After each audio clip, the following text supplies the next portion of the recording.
From a distance, Jupiter looks serene. It appears as a collection of swirling cream and orange bands, a quiet piece of cosmic art.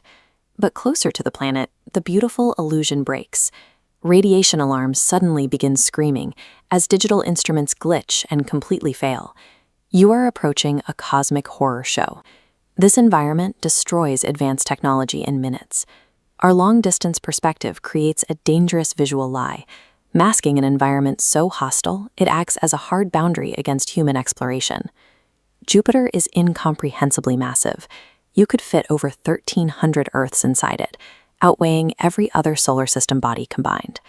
If it had been 80 times more massive, nuclear fusion would have ignited in its core, creating a binary star system. Instead, we have a massive dark gravity well, a gas giant with no solid surface and an appetite for destruction. This near-stellar mass is the engine for the planet's physics.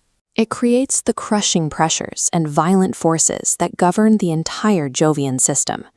The Great Red Spot is a storm large enough to swallow Earth whole.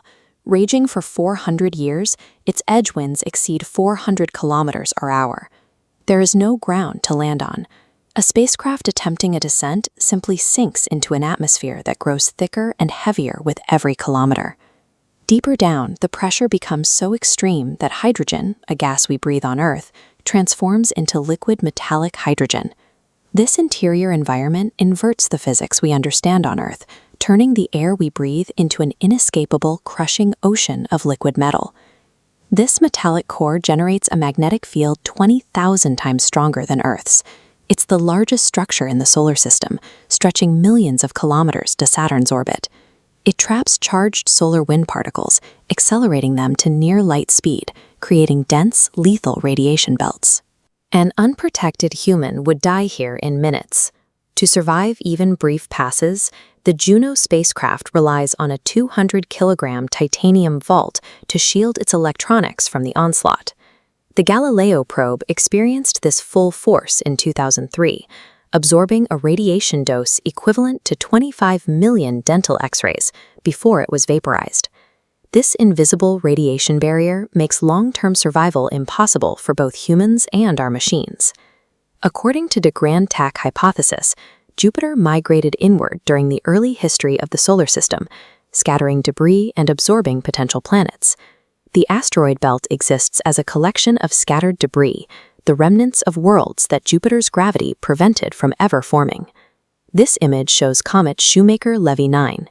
In 1994, Jupiter's gravity tore the comet into 21 fragments before pulling them into the atmosphere, creating impacts that released the energy of millions of nuclear bombs.